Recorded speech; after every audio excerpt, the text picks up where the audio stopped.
50,000 भन्दा बढी ग्राहकहरूको भरोसा। सिल्भर 6 को वार्म थेरापी ओइल।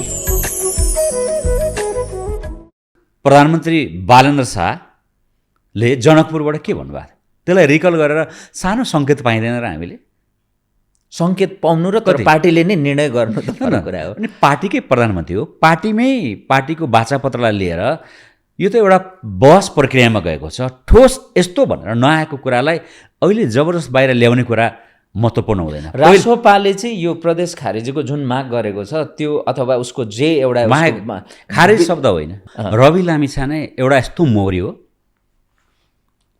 यस्तो हुटुटी भएको मौरीलाई मार्न बन्दुक चलाइयो। बन्दुक चलाउँदा त्यो बन्दुकले चाहिँ मान्छेको हत्या भयो।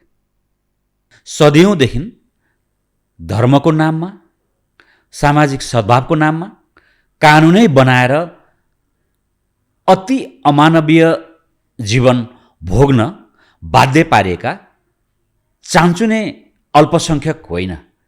आजको डेटामा 60 लाखभन्दा बढी जनसङ्ख्या भएका दलित समुदायलाई राज्यले नै संरचनात्मक विभेद गरेको त्यो खराब इतिहासलाई राज्य चाहिँ एउटा अविच्छिन्न उत्तराधिकारवाला संस्था भएको कारणले हिजो यो राज्यका विभिन्न स्वरूपमा यो समुदायमाथि भएको निकृष्ट अमानवीय व्यवहार, जसका कारणले आज पनि लाखौँ दलित जनहरू विकास, समृद्धि, सुशासनको यो यात्रामा निकै पछाडि परिरहनु भएको छ। राष्ट्रिय स्वतन्त्र पार्टीले यो राजकीय दायित्व गर्ने, निर्वाह गर्ने जुन इतिहासमै अवसर पाएको छ, यसलाई चान्चुने जग मानेको छैन। यो आफै फुत्त जादु भएर आएको होइन। एक दशक यताको दलीय दलपति तन्त्रको दुश्चक्र, दलपतिहरूको आई एम द स्टेट शैली होइन, हामीले जे गरे पनि हुन्छ, मेरो दलसँग होइन मान्छेहरू छन्, शक्ति छ, सबै शक्ति छ होइन, खट्ने मान्छे पनि छन्, लड्ने मान्छे पनि छन्, ताल पऱ्यो भने जलाउने भत्काउने पनि मान्छे छ, जसले आफूलाई सांसद भन्छ, जोसँग संविधान प्रत्यक्ष आकर्षित भइरहेको छ, जसको कर्म, कर्तव्य, जवाफदेहिता, योगदानले सिङ्गो देशको मुहार फेर्ने यात्रासम्म जोडिएको छ, त्यहाँ बदखुवाई भयो भने, हेलचिक्राइ भयो भने, यस्तै त हो नि भन्ने खालको कुरा भयो भने, चल रहा है भन्ने कुरा भयो भने, मेरो बानी यस्तै त हो ब्रो भन्ने हिसाबले भयो भने त्यसले काम गरेन। त्यस कारणले प्रकाश दाई, धेरै धेरै स्वागत छ यहाँलाई, बधाई पनि छ, शुभकामना पनि दाई। धेरै धेरै धन्यवाद। कार्यक्रममै दाई भाइबाट सुरु गर्नु, धन्यवाद भाइ भन्नु मजा आयो। मजा आयो। हजुर दाई, सन्चै कुशलै हुनुहुन्छ? ठिकै छ, स्वास्थ्यले साथ दिइरहेछ।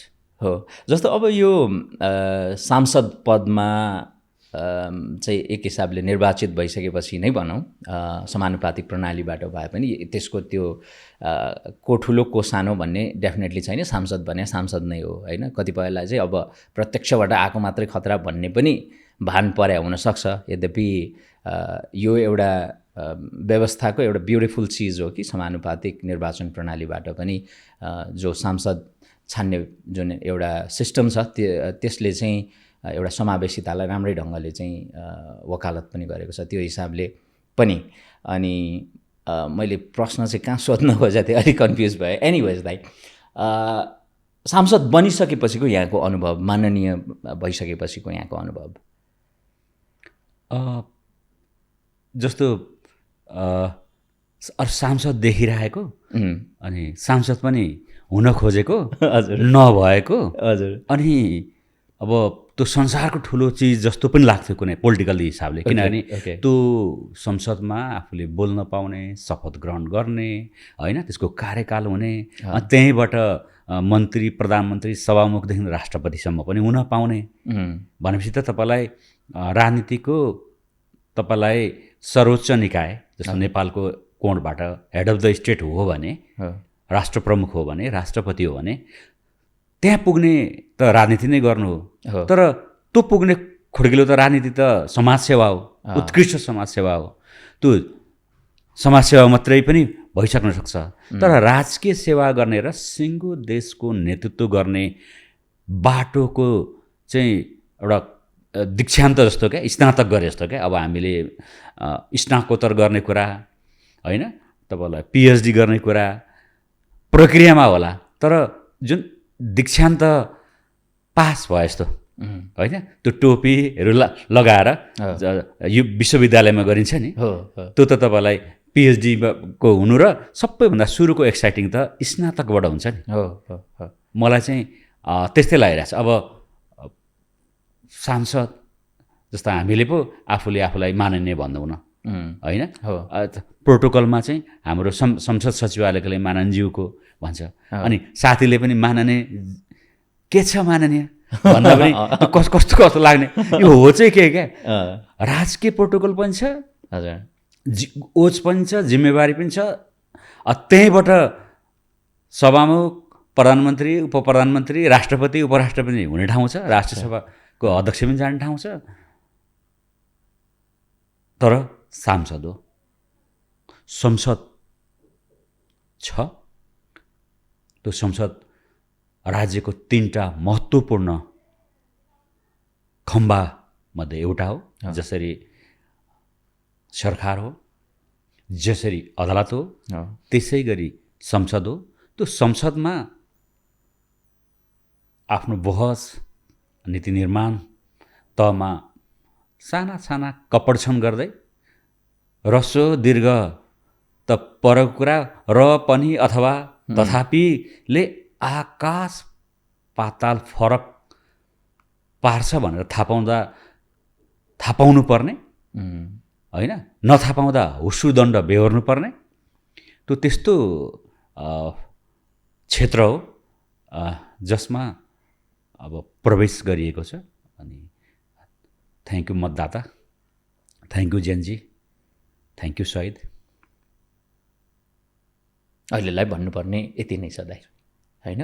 जस्तो जिम्मेवारीको हिसाबले तपाईँले केही कुराहरू भन्नुभयो नि, कति यसको ओज छ अथवा यसको इम्पोर्टेन्स कतिको छ र पनि होइन, यस्तो सानो सानो कुराहरूलाई जोड्दाखेरि पनि सांसदले कसरी बोल्नुपर्छ, आफ्नो अभिव्यक्तिहरू राख्नुपर्छ, साथसाथै विषयवस्तु उठान गर्दाखेरि पनि कति गम्भीर र जिम्मेवार हुनुपर्छ भन्ने कुरा जुन तपाईँले यहाँले उठान गर्नुभएको छ, वास्तवमै त्यो जिम्मेवारीको लागि पनि दाइलाई शुभकामना छ। जस्तो अब अहिले तपाईँ राष्ट्रिय स्वतन्त्र पार्टीको एकजना सांसद हुनुहुन्छ होइन, यहाँहरूलाई चाहिँ अहिले अलिकति कम बोल्नका लागि अथवा जस्तो मिडिया फेस गर्दाखेरि एकदमै अलिकति अलर्ट हुनका लागि भनेर भनिएको छ, यो पार्टीभित्रकै सर्कुलर पनि छ कि अथवा हामीले बाहिर जुन मिडियामा आयो त्यो कुरा मात्रै सुने हो, अथवा यो सरकार गठन अघिको मात्रै च्याप्टर थियो? बोल्नु, संसदमा बोल्नु, मिडियामा बोल्नु, सामाजिक सञ्जालमा बोल्नु, त्यो अभिव्यक्ति स्वतन्त्रताको कुरा हो। त्यसको आफ्नो दायरा छ, त्यसको आफ्नो महत्त्व छ, अथवा त्यो फोरमहरूको छुट्टा छुट्टै अर्थ छ। अब सांसद भनेको त एकतर्फले भन्दा जसरी नीति निर्माण गर्नु हो, कानुन बनाउनु हो, नेपाली जनताको साना साना कुराहरूलाई कानुनी उल्झनले असर गरिरहेको छ भने त्यसलाई बाटो पहिल्याइदिने होइन, तपाईँलाई बाधा अड्काउ फुकाइदिने, अथवा वर्षौँदेखि त्यो कानुनको जगले, त्यो ऐनको जगले, त्यसको व्याख्याको जगले विकास समृद्धिमै पनि असर, व्यक्ति व्यक्तित्वमा पनि असर, व्यापार व्यवसायमा पनि असर, केही काम गर्छु होइन, केही योगदान गर्छु भन्दा पनि असर परिरहेको हुन्छ नि। अब त्यसलाई चाहिँ समयानुकूल परिमार्जन गर्दै अगाडि बढ्ने हो। यसको जग हुन्छ होइन, यसका नजिरहरू हुन्छन्, अभ्यासहरू हुन्छन्, प्रचलन हुन्छन्, मूल्य मान्यता हुन्छन्, राष्ट्रिय अन्तर्राष्ट्रिय मापदण्ड हुन्छ र खासमा मौलिक पनि हुन्छ। र बोल्न बन्देजको अब प्रसङ्ग कहाँबाट आयो? के बोल्ने के नबोल्ने भन्ने कुरा चाहिँ कसैले भनिरहनु चाहिँ पर्दैन। एउटा सांसद भइसकेपछि सांसदले संसदीय प्रक्रियामा सामेल हुँदादेखि नै उसँग बढी जिम्मेवारी बोध हुनुपर्छ। उसलाई नेपाली जनताले पनि हेरिरहेको हुन्छ, नेपाली मिडियाले पनि हेरिरहेको हुन्छ। खास गरेर उसलाई हेरिरहेको मात्रै हुँदैन, माइक्रोस्कोपको लेन्सबाट उसलाई निहालिरहेको हुन्छ। किनकि त्यहाँ आशा छ, किनकि त्यहाँ भरोसा छ, किनकि उसको एउटा शब्दमा, उसको एउटा पहलमा यो देशको भविष्यको कुरा छ, यो देशको सफलताको कुरा छ, नानी बाबुहरूको अनुहारमा चमक ल्याउने कुरा छ। र थोरै गलत, थोरै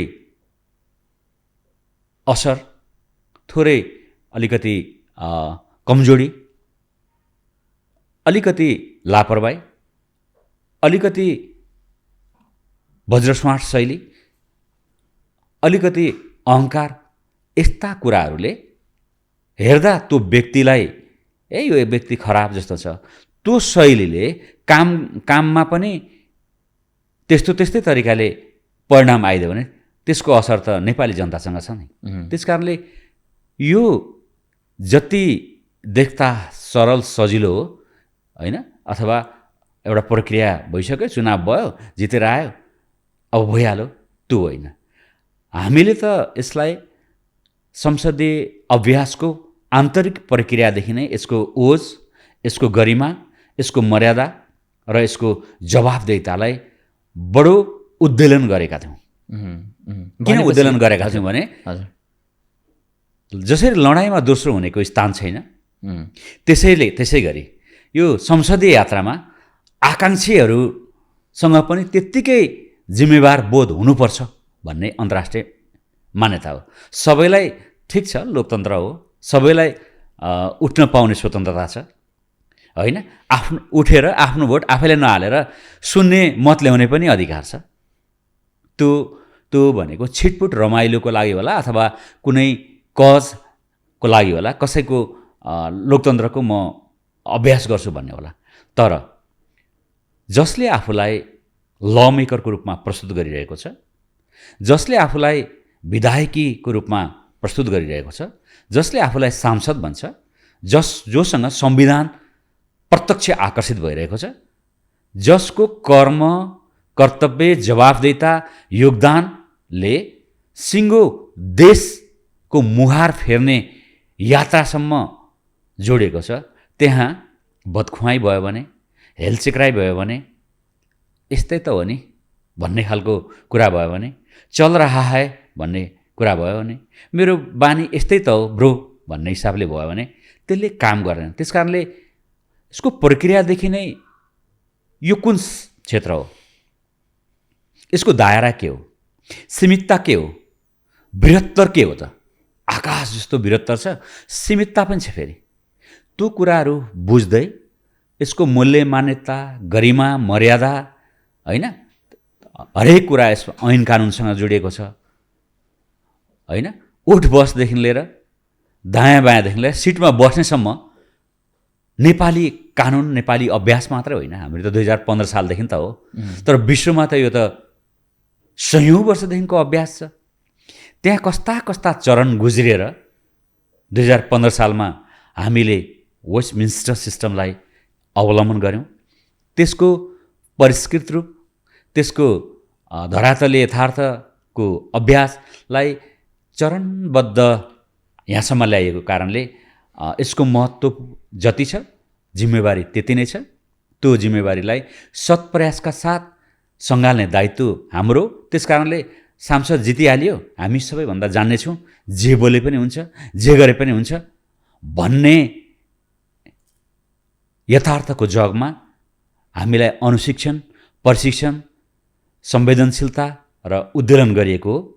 र त्यो त सामान्य एउटा सचेत जीवनमा पनि के खाने, के लाउने, कहाँ कसरी बोल्ने, कहाँ नबोल्ने, कहाँ 2 कदम पछाडि चल्ने, कहाँ 4 कदम अगाडि बढ्ने त एउटा सामान्य नागरिक जीवनमा त हुन्छ भने यो त नेपाली जनताले आफ्नो रगत पसिना बगाएर हामीमाथि लगानी गरिएको कुरा हो नि त।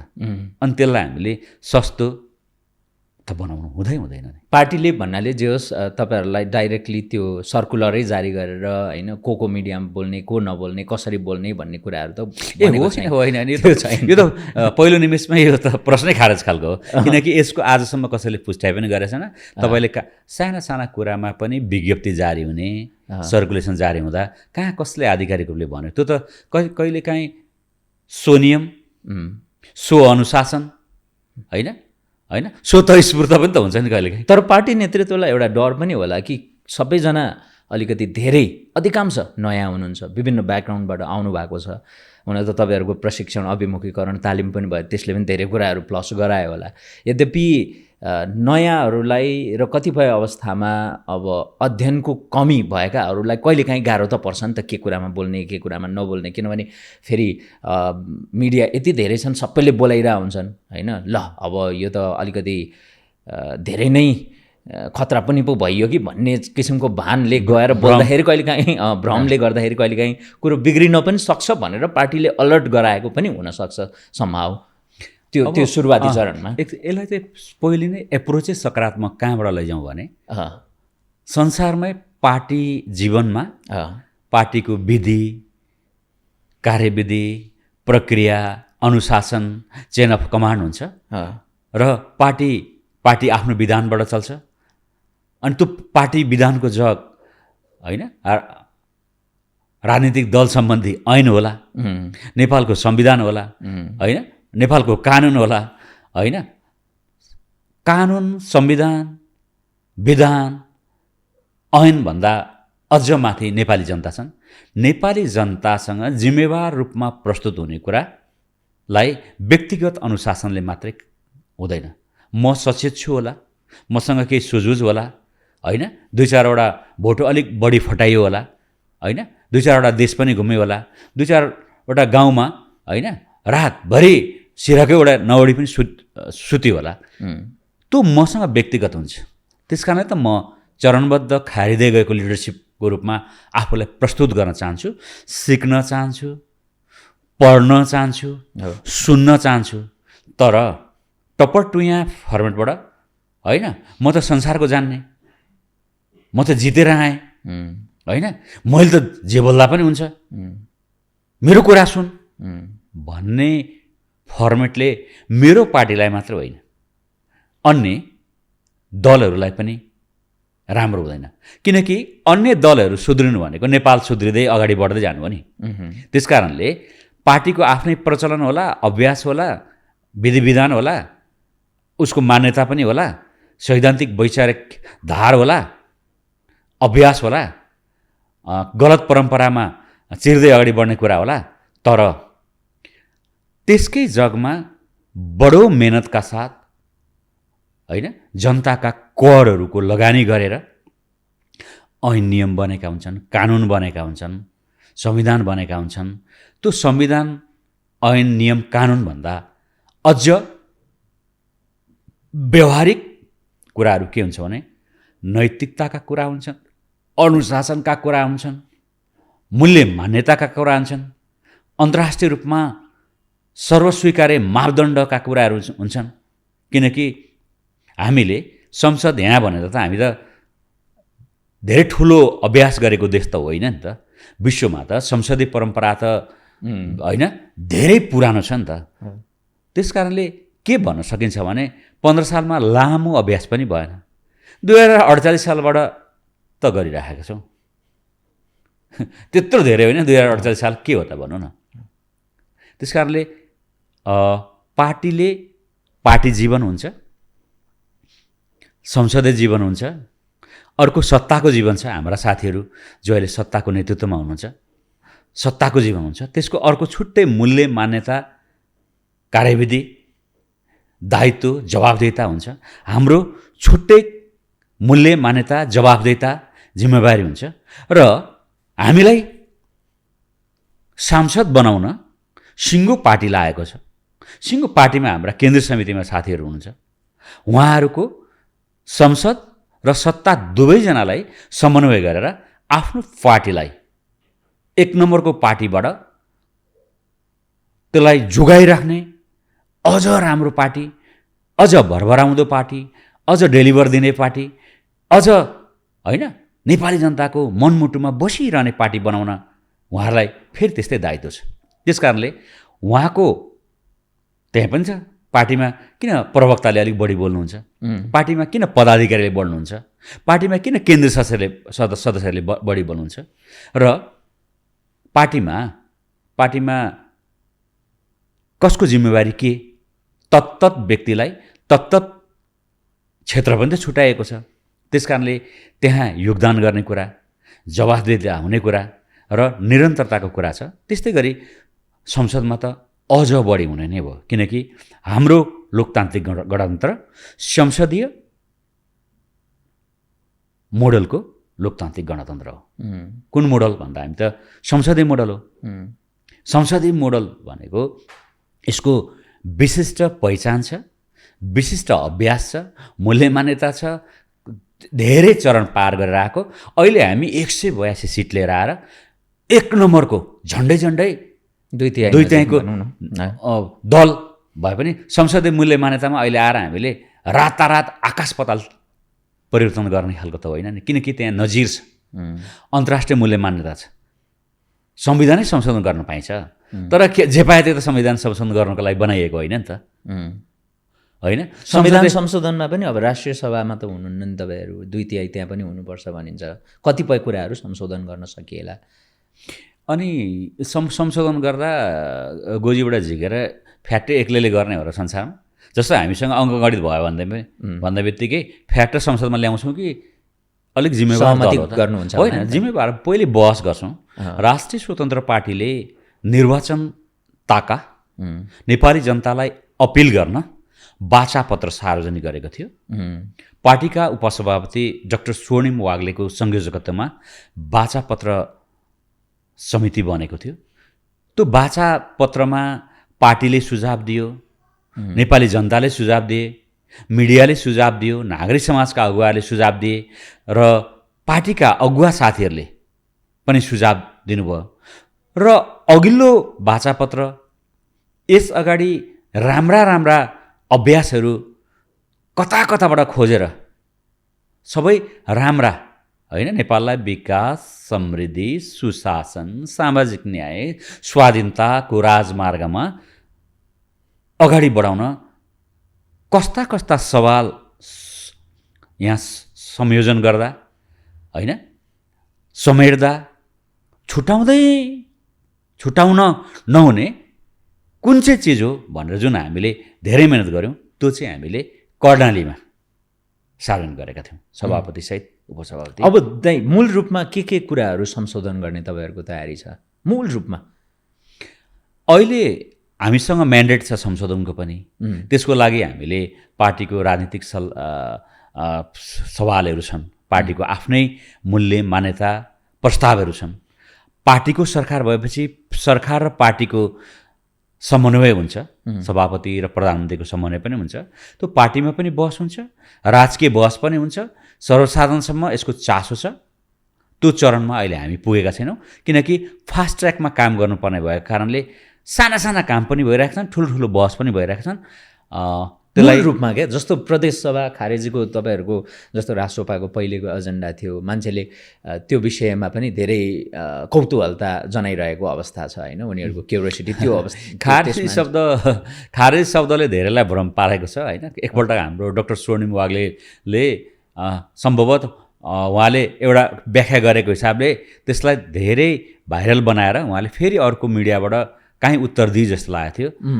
यो के हो भने राष्ट्रिय स्वतन्त्र पार्टीले यो राजकीय दायित्व गर्ने, निर्वाह गर्ने जुन इतिहासमै अवसर पाएको छ, यसलाई चान्चुने जग मानेको छैन। यो आफै फुत्त जादु भएर आएको होइन। 1 दशक यताको दलीय दलपति तन्त्रको दुश्चक्र, दलपतिहरूको आई एम द स्टेट शैली, होइन, हामीले जे गरे पनि हुन्छ, मेरो दलसँग, होइन, मान्छेहरू छन्, शक्ति छ, होइन, खट्ने मान्छे पनि छन्, लड्ने मान्छे पनि छन्, ताल पऱ्यो भने जलाउने भत्काउने पनि मान्छे छ, होइन, न्यायाधीश पनि मेरै छ, कर्मचारी पनि मेरै छ, पत्रकार पनि मेरै छ, देशै मेरो हो, मैले जे गर्दा पनि हुन्छ भन्ने भाष्य निर्माण गरेर होइन अचाक्ली राजकाज राज्यद्वहनको जुन अभ्यास भयो त्यसको एउटा जग थियो। त्यो मान्छेले परिवर्तन खोजिरहेको थियो, विस्फोट हुन खोजिरहेको थियो, विस्फोट भयो तपाईँहरू मार्फत। अनि वैकल्पिक राजनीतिमा 1 दशकदेखि यता निरन्तर खबरदारी गर्ने हामीहरू पनि थियौँ। जेएनजी विद्रोह पछाडि, जेएनजी शहादत पछाडि जुन रगतको जगमा परिवर्तनको उत्कट चाहना भयो, त्यो उत्कट चाहना कसरी परिणाममा ल्याउने त? परिवर्तनको उत्कट चाहनालाई परिवर्तनमा ल्याउन त विधि प्रक्रिया हुन्छ। त्यसको सबैभन्दा उपयुक्त भनेको जनताले होइन आफ्ना नेताहरू निर्वाचित गर्ने थियो। त्यो चरण पनि हामीले गुजारा आयौँ। भनेपछि यो धेरै मौरो उत्तर भएन त? एकदम एकदम मत क्रान्ति भएर आइसके पछाडि यो फ्याट र संविधान संशोधनको कुरालाई एउटा पोडकास्टमा, एउटा टकसोमा यो फ्याट व्याख्या गर्ने चिज होइन। मूल रूपमा जस्तो के भन्छ धर्मनिरपेक्षताको कुरा, समावेशिताको कुरा र सङ्घीयताको प्रश्नहरूमा राष्ट्रिय स्वतन्त्र पार्टीको के हो त्यो मूल रूपमा त अहिले यति यो विषयहरूमा त आउनुपर्छ होला नि। अहिले नै यी विषयहरू चेन्ज हुन्छन् कि हुँदैनन् भन्ने त रासोपाले अथवा यहाँले पनि अहिले नै भन्न सक्नुहुन्छ होला नि त यो कुराहरूमा त। जस्तो वाचापत्रमा उल्लेख गरेको कुरा चाहिँ सरकारले बिजनेस दिएर संसदबाट अगाडि बढ्ने कुरा हो। जस्तो अघि तपाईँले नै त्यो सङ्घीयताको कुरा गरिरहँदा त्यो सङ्घीयताको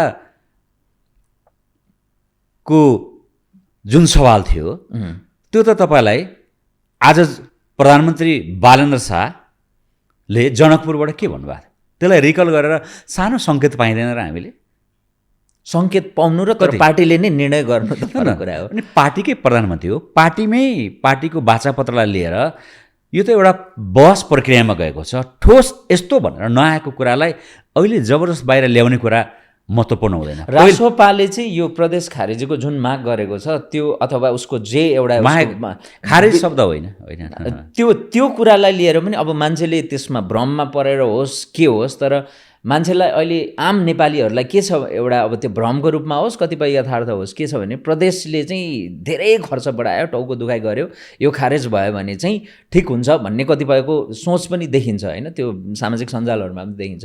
त्यसकारण पनि रासोपालाई एउटा मत दिएको चाहिँ देखिन्छ है। फेरि रासोपाको मतक्रान्तिको राजकीय तरङ्ग चाहिँ जनकपुर हो।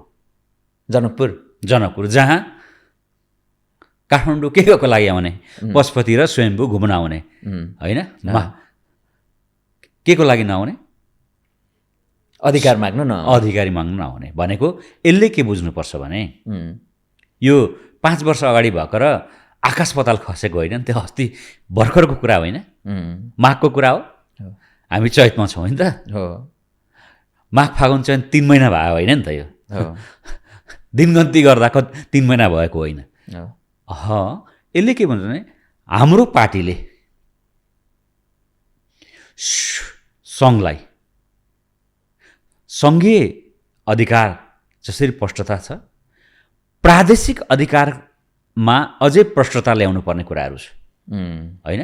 त्यस कारणले हामीले के भन्यौँ, प्रदेशलाई सुदृढीकरण गर्ने कुरा भन्यौँ, पुनः संरचना गर्ने कुरा भन्यौँ, चुस्त बनाउने अझ होइन, चुस्त दुरुस्त बनाउनुको लागि। अब त्यसमा चाहिँ त्यो खारेजै भन्ने खालको शब्द चाहिँ एकदम मुखर भइरहेको छ। त्यो काहीँ पनि अफिसियलबाट आएको छैन। किनकि तपाईँलाई वाचापत्र भनेको नेपाली जनतालाई हामीले सिम्बोलिक ल्याप्चे लगाएरै होइन, यो हाम्रो वाचा हो है, यसको मूलभूत विशेषता यो छ है, र वाचापत्रमा 100वटा महत्त्वपूर्ण सवाल यो छ है भनेर यसरी नेपाली जनतालाई, नागरिक समाजलाई, मिडियालाई देखाएर हामी जनताको घर दैलो गएको हो नि त। त्यस कारणले त्यहाँ कहीँ खारेज शब्द छ भने त्यो शब्द पनि फेरि खारेज गरौँ। हुन्छ दाइ। जस्तो नि अब यो अलिकति यो संविधान संशोधनको कुरा भयो। अब यो सुशासनको कुराहरूलाई राष्ट्रपाले र यो सरकारले सबैभन्दा धेरै प्रायोरिटीमा राखेको अवस्था छ र अब सुशासन अन्तर्गत धेरै किसिमका चाहिँ कामहरू जस्तो 100वटा प्राथमिकताको कार्यसूची तपाईँहरूले तय गर्नुभएको छ, काम पनि भइरहेछ, 6-7वटामा चाहिँ अथवा 8-10वटामा प्रोग्रेस पनि भइरहेछ भनेर त्यो एउटा तपाईँहरूले वेबसाइट पनि बनाउनु भएको रहेछ, विच इज भेरी नाइस, प्रतिपक्ष.com भन्ने। त्यसमा कति काम भइरहेछ, कति सम्पन्न भयो, कति हुनेछ भनेर त्यो डिटेलमा देखिने रहेछ। त्यो एउटा गजबको चिज लाग्यो। अनि अब यिनै मध्ये अब यो लाइसेन्सहरू घर घरमा पुर्याउने कुरा गजब छ होइन। त्यसपछि अरू धेरै कुराहरू राम्रा छन्। अब कतिपय कुराहरू अलिकति कन्ट्राडिक्सन आउने, विवादित पनि छन्। जस्तो व्यक्तिगत रूपमा मलाई चाहिँ त्यो 10 वर्ष चाहिँ ट्रान्जेक्सन नभएको सम्पत्ति अथवा ब्याङ्क ब्यालेन्स चाहिँ सरकारले राष्ट्रियकरण गर्ने लिने भन्ने कुरो मलाई चाहिँ व्यक्तिगत रूपमा त्यति चित्त बुझेको छैन। अब मलाई नबुझेर मात्रै फरक पर्ने कुरो त होइन, तर मैले आफ्नो विचार चाहिँ त्यसमा राख्ने कुराहरू भयो। र अब यहाँले चाहिँ दलित समुदायको प्रतिनिधित्व गर्दै सदनमा प्रवेश गर्नुभएको हिसाबले पनि जुन तपाईँहरूले दलित समुदायमाथि वर्षौँदेखि जुन किसिमको विभेद भएको छ त्यो विभेदलाई चाहिँ एकचोटि राज्य स्तरबाट नै क्षमा याचना गरौँ भनेर जुन खालको एउटा कुरा आएको छ, which is very very nice. र मैले त भन्ने गरेको छु कि जस्तो दलित समुदायलाई जुन माफी माग्ने कुरा अत्यन्तै जायज छ, तर अझ व्यवहारमा देखिनुपर्छ भनेर बार बार मेरो प्लेटफर्मबाट भनिराख्ने मान्छे म पनि हो। प्रत्यक्षमा जस्तो 165 सिटमा चाहिँ खगेन्द्र सुनारजीले मात्रै जित्नुभयो, बाँकी अब यो समानुपातिकले गरेर तपाईँहरूको धेरै राम्रो उपस्थिति भएको छ। यद्यपि दलित समुदायको 12% अराउन्डमा करिब 6% मात्रै प्रतिनिधित्व छ भन्ने अहिलेको तथ्याङ्कले त्यो पनि देखाइरहेको छ। अब यो सन्दर्भ अत्यन्तै राम्रो हो। यद्यपि अब यो प्रतिनिधित्वको कुरो चाहिँ व्यवहारमा हुनुपर्ने कुरा हो जस्तो मलाई लाग्छ। र अब जुन कार्यक्रमहरू आउँदैछ सायद तपाईँ पनि त्यसमा सल्लाह सुझाव दिने ठाउँमा तपाईँ पक्कै पनि हुनुहुन्छ र पार्टीलाई र यो सरकारलाई पनि सायद सल्लाह सुझाव दिनुहुन्छ होला। जस्तो दलित समुदायको लागि स्पेसिफिक कस्तो कार्यक्रम आउँदैछ जुन कार्यक्रमले चाहिँ साँच्चै यो वर्ष हजारौँ वर्षदेखिको विभेद, दमन होइन, उत्पीडनको बिस्तारै अन्त्य गर्दै लाने बाटो तय गर्छ। नेपालको संविधान 2072मा अधिकारका कोणहरूबाट तुलनात्मक रूपमा धेरै प्रयासहरू भएका छन्। त्यो प्रयास चान्चुने जगमा भएको होइन, त्यसको लागि आन्दोलन भएको छ, विद्रोह भएको छ, रगत बगेको छ र त्यो लामो समयदेखिको एउटा मागको प्रतिफल पनि हो। भलै त्यो कतिपय व्यवहारिक नभएका होलान्, कतिपय परिणाम दिन नसकेका होलान्, कतिपय संविधान निर्माणताका धेरै माग उठ्यो, यसलाई सम्बोधन गरौँ होइन, विद्रोहहरू कम बनाऊ, विद्रोह रोकौँ भन्ने कोणबाट पनि आयो होला। संविधानको 1 दशक पछाडि सिंहावलोकन भन्ने कुरा पनि उल्लेख छ। अब 72देखि 82को हिसाबले हामीले 10 वर्ष असोज 3 गते पुरा गर्दैछौँ। राष्ट्रिय स्वतन्त्र पार्टीले आफ्नो वाचापत्रमा होइन सदियौँदेखि धर्मको नाममा, सामाजिक सद्भावको नाममा कानुनै बनाएर अति अमानवीय जीवन भोग्न बाध्य पारिएका चान्चुने अल्पसङ्ख्यक होइन। आजको डेटामा 60 लाखभन्दा बढी जनसङ्ख्या भएका दलित समुदायलाई राज्यले नै संरचनात्मक विभेद गरेको त्यो खराब इतिहासलाई राज्य चाहिँ एउटा अविच्छिन्न उत्तराधिकारवाला संस्था भएको कारणले हिजो यो राज्यका विभिन्न स्वरूपमा यो समुदायमाथि भएको निकृष्ट अमानवीय व्यवहार, जसका कारणले आज पनि लाखौँ दलित जनहरू विकास, समृद्धि, सुशासनको यो यात्रामा निकै पछाडि परिरहनु भएको छ। उहाँहरूको मर्यादा उकास्न, उहाँहरूलाई राष्ट्रिय समृद्धिको यात्रामा सहयोग गराउन र वर्षौँदेखि राज्य संरचनात्मक विभेदका कारण पछाडि परेको हो भन्ने कुरा राज्यको प्रमुख कार्यकारीले औपचारिक रूपमा माफी मागेको इतिहास छैन र यो माग नेपालमा वर्षौँदेखि उठेको हो। मैले पनि 2-4वटा आर्टिकल यसबारेमा लेखेँ। कुनै टकसोमा पनि उपायहरू छ भनेर विश्वका अन्य देशहरूमा अस्ट्रेलियाको तुलना गर्न सकिन्छ। आदिवासीहरूलाई त्यहाँ होइन गरिएको एबोरिजिनलहरूमाथिको जुन निर्मम नृशंस माछाक्यार होइन नरसंहार गरेर त्यो जग बन्दा त्यो माटोमा म अगाडि बढिरहेको छु भनेर माटो पुज्ने कुरा र त्यो माटोका देवताहरूलाई मान्ने कुराहरू अभ्यासमा छन्।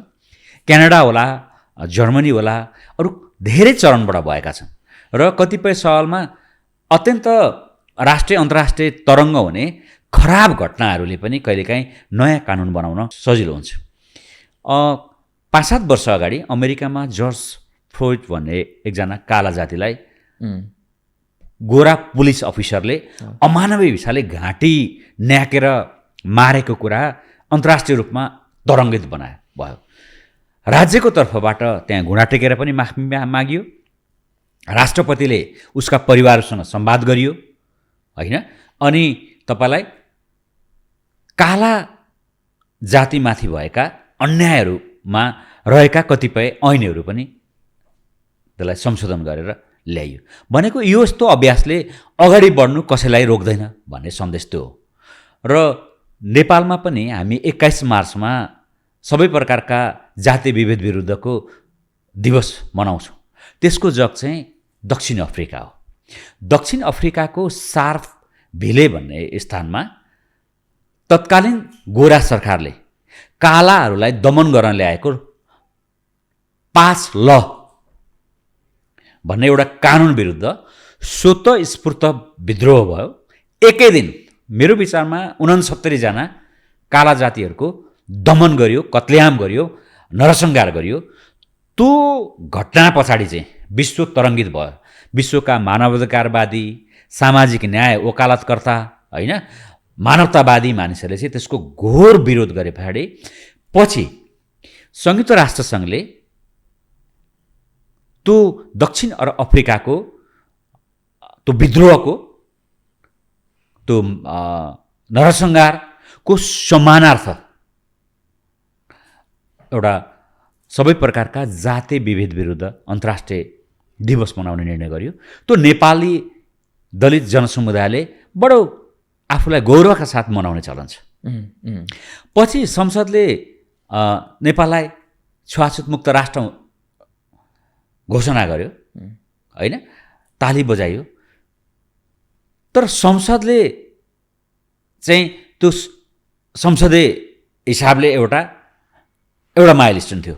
तर राज्य, किनकि हिजो दलित समुदायमाथि अन्याय गर्न राज्यले नै लाइसेन्स बनाइदियो क्या, कानुनै बनाइदिएर होइन कसलाई गर्न हुने कसलाई गर्न नहुने, कसलाई गाउँ निकाला गर्न सक्ने कसलाई हत्या पनि गर्न सक्ने जुन पुरानो होइन जयस्थिति मल्लको कानुन हुँदै राणाकालीन 1910 को मुलुक नै हुँदै यसले चाहिँ होइन निकृष्ट अमानवीय अभ्यासलाई कानुनी मान्यता दिएर हजारौँ लाखौँको सङ्ख्यामा दलित समाजको कत्लेआम गरियो, गाउँले क्या गरियो। लाखौँ सङ्ख्याका मानिसहरूले अमानवीय जीवन बिताउनु पर्यो। त्यसको पृष्ठभूमिमा अस्ति भर्खर 7 सालको क्रान्ति, अस्ति भर्खर 2020 सालको के मुलुक ऐनको प्रयास र नेपालको संविधान 2072 पछाडि 2068 सालमा संसदले एउटा कानुन ल्यायो, छुवाछुत कसुर तथा सजायन 2068 आयो। त्यसमा केही प्रयासहरू भए, भले त्यहाँ कानुनी छिद्रता एकदमै बढी छ, पीडित मैत्री छैन, पीडकको निर्कोल गर्न सकिँदैन होइन, साक्षी प्रमाणलाई सङ्कलन गर्न छुट्टै सरल बनाइएको छैन र दण्ड सजायको दायरा पनि अलिकति गोलमटोल गरिएको छ। त्यसको चाहिँ प्रतिस्थापन अत्यावश्यक छ। त्यो प्रतिस्थापन गर्नुपर्छ भन्ने मुखरर अपिल गरेर माग गरेर साधारण रूपमा म त्यहाँ गएँ भने त्यहाँ मेरो आँखा लाग्छ, म त्यसलाई प्रतिस्थापन गर्छु भनेर आएको हिसाबले यस्तो लोकप्रिय सञ्चार माध्यमबाट मैले यो बोलिरहेको छु। कि गर्नु धेरै छ।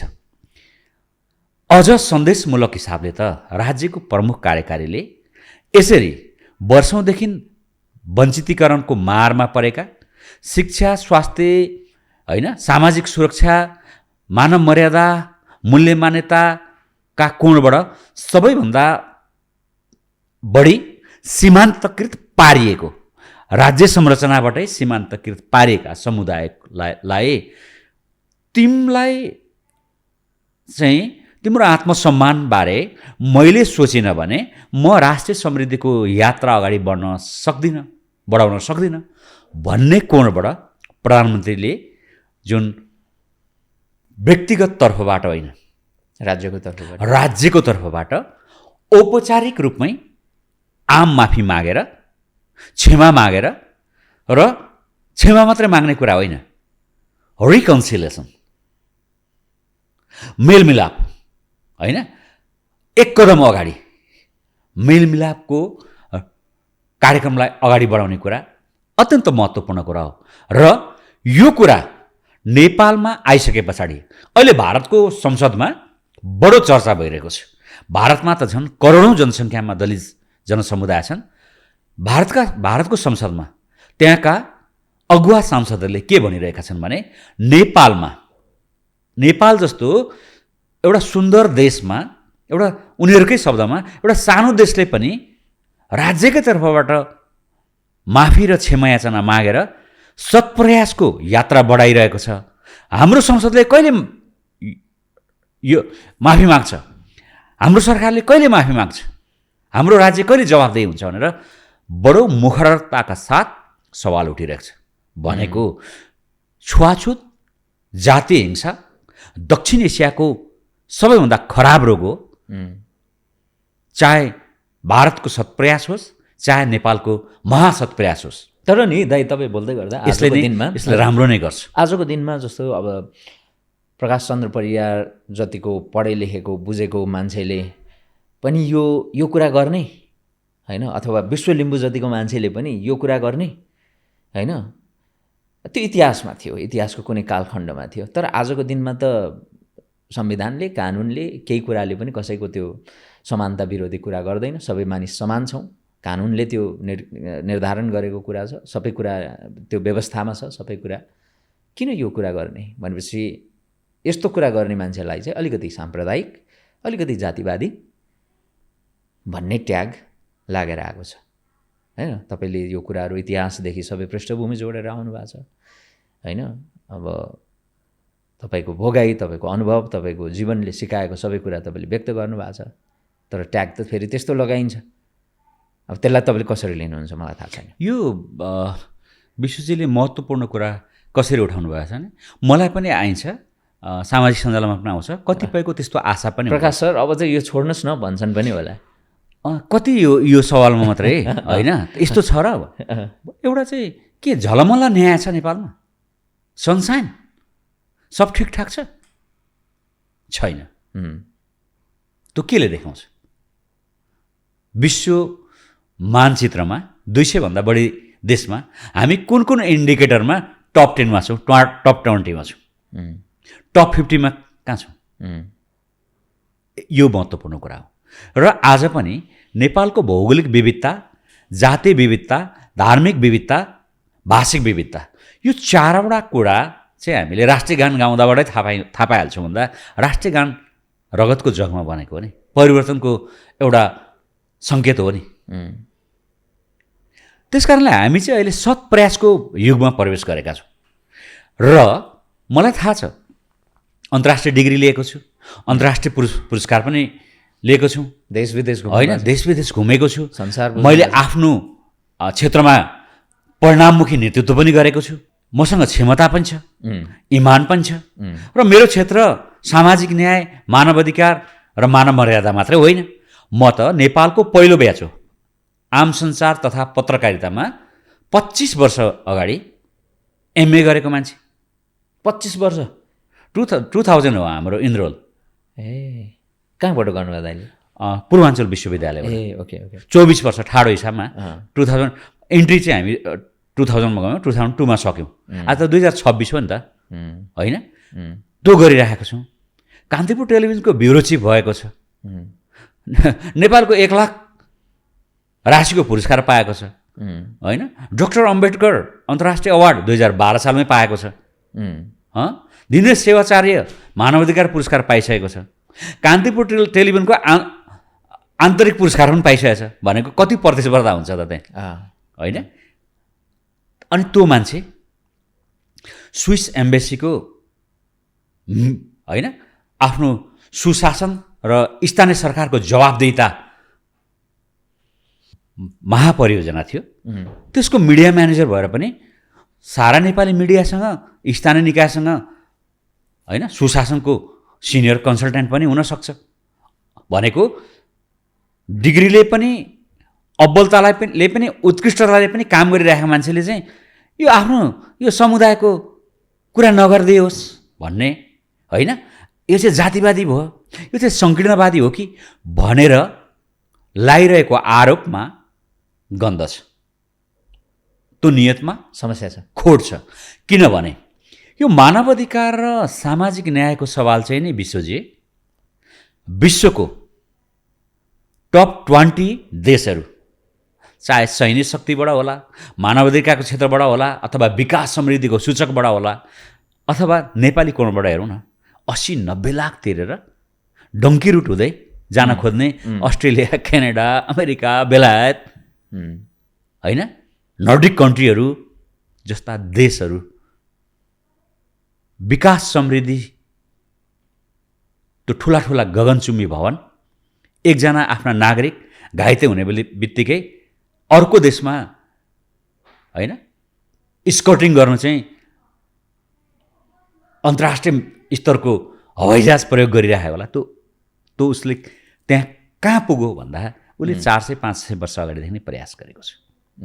विकास र समृद्धिलाई सामाजिक न्यायको छाताबाट काम गरेको छ, सुशासनको छाताबाट काम गरेको छ। र विकास समृद्धि सुशासन मात्रै भनेर उनीहरू चुप लागेनन्। आफ्नो देशमा रहेको विविधतालाई यो मेरो सम्पत्ति हो, यो सम्पत्तिलाई सुनमा सुगन्ध बनाउन अथवा हिरा चिन्न लगानी गरेका छन्। हिरालाई हिरा बनाउन लगानी गर्नुपर्छ, हिरा आफै टल्किँदैन।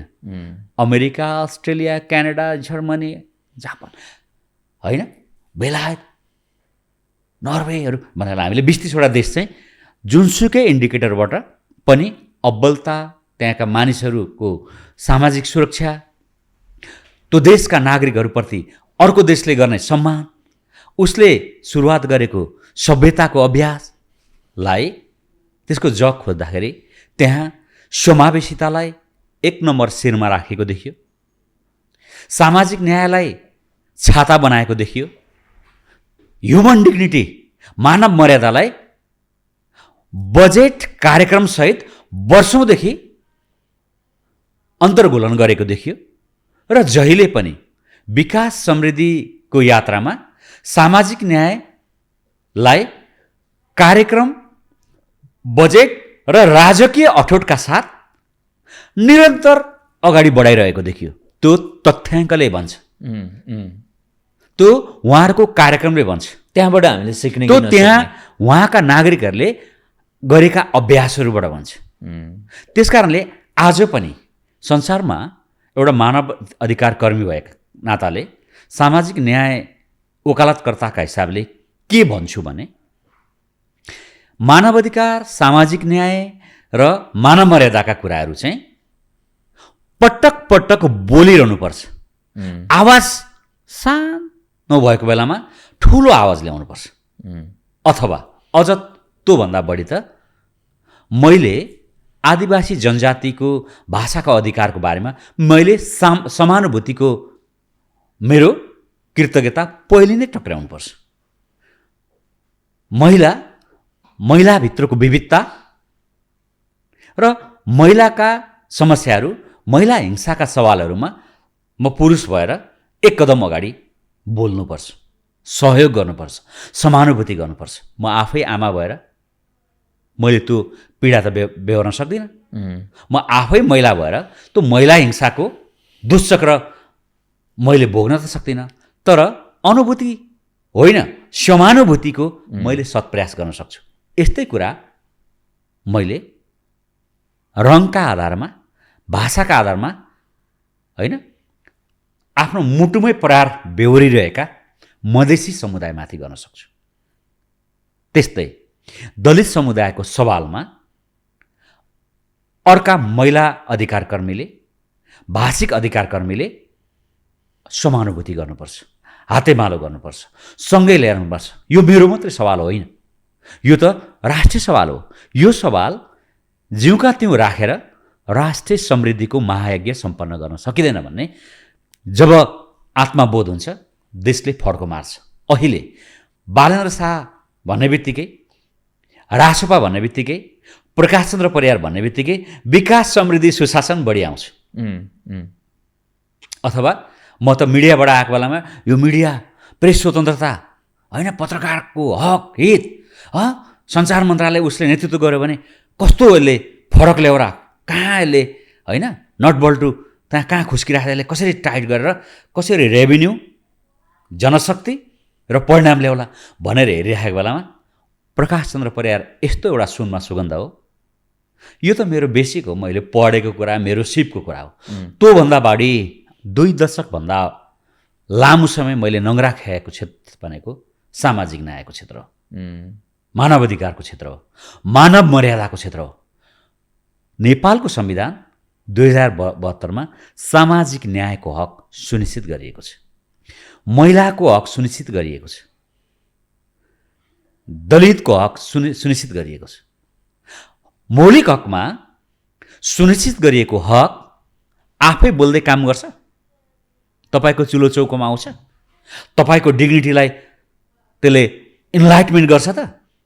तपाईँको काम गर्ने सोचमा राज्य संरचनात्मक विभेदको दुश्चक्रले तपाईँलाई भएको ह्युमिलेसनमा त्यसले होस्टेमा हैसे गर्छ त? त्यसले मात्रै गर्दैन, त्यसले बाटो खोलिदिएको छ। किनकि संविधान एक थान कागज मात्र होइन, त्यसमध्ये पनि संविधानको मौलिक हक भनेको रियली माइलस्टोन, साँच्चै यो कोसेढुङ्गा हो। तर त्यो ऐना नहेरी यो माइलस्टोन मात्रै भनेर संविधानमा राखिदिएको छ भइहाल्यो त, एक थान ल्याइदिउँ त भन्ने कोणबाट समृद्धिको यात्रालाई पनि बाधक हुन्छ। त्यस कारणले बोलिरहनुपर्छ, बहस गरिरहनुपर्छ, प्रश्न उठाइरहनुपर्छ, ऐक्यबद्धता हालतेमालो गरिरहनुपर्छ। त्यस कारणले द्वितीय रसाइली होस् कि निर्मला पन्त, पहिली प्रकाश चन्द्र परियार किन त्यहाँ जान्छ? त्यो त दलित अधिकारको लागि मात्रै गयो हुन्थ्यो नि, होइन? भाषिक अधिकारमा किन पहिले माइतीघर मण्डलामा होइन, गुठीको आन्दोलनमा पहिलो ऐक्यबद्धता गर्न किन जान्छ भन्दा गुठीलाई केन्द्र बनाएर यो मेरो सम्पदा हो, मेरो संस्कृति हो, मेरो पहिचान हो, यसलाई संरक्षण प्रवर्धन गर्ने मेरो दायित्व हो। राज्यले मलाई सहयोग गरेन, राज्यले मलाई उल्टै यो त के अरे केही पनि होइन जस्तो गरिदियो भनेर सडकमा झन्डै झन्डै जनआन्दोलन जस्ता हिसाबले काठमाडौँमा आउँदा मेरो चाहिँ त्यहाँ मिडियाको प्रेस स्वतन्त्रताको कुरा होइन, मानवाधिकारको कुरा होइन, त्यहाँ त दलितको कुरा भएको छैन भनेर चुप लाग्ने अधिकार कर्मीहरूको बाहुल्यता नेपालमा धेरै छ। दाइ, अब कार्यक्रम चाहिँ के हुन्छ? जस्तो कि अब बालन सरकारले जस्तो यो वर्षौँदेखिको विभेदलाई अन्त्य गर्नको लागि के त्यस्ता केही कार्यक्रमहरू ल्याएर आउँदैछ? तपाईँलाई केही आइडिया छ?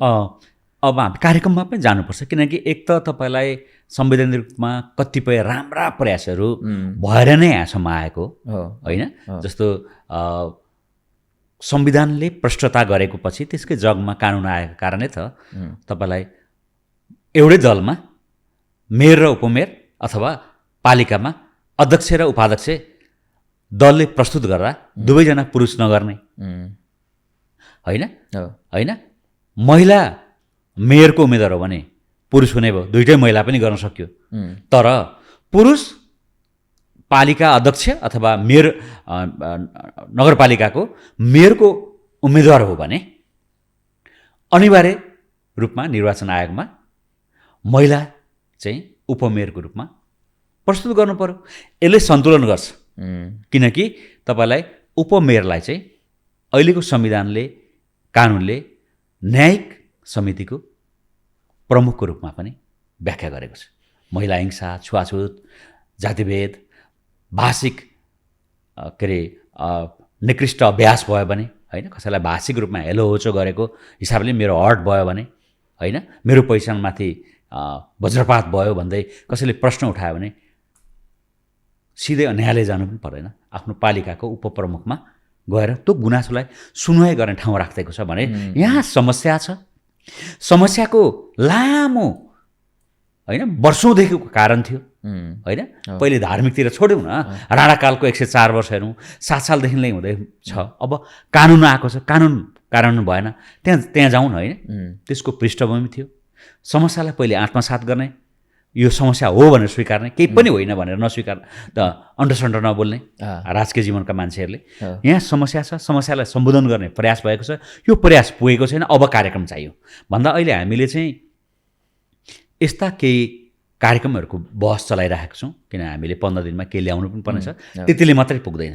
किनकि यो अहिले चाहिँ जेठ 15 चाहिँ बजेट ल्याउनु पर्नेछ, अहिले कार्यक्रममा पनि ल्याउनु पर्नेछ र प्रधानमन्त्रीले राज्यको तर्फबाट होइन आधिकारिक रूपमा तपाईँ क्षमा याचना गरेर त्यो ऐतिहासिक कदमको पनि अभ्यास गर्न बाँकी नै छ, घोषणा मात्रै भएको छ।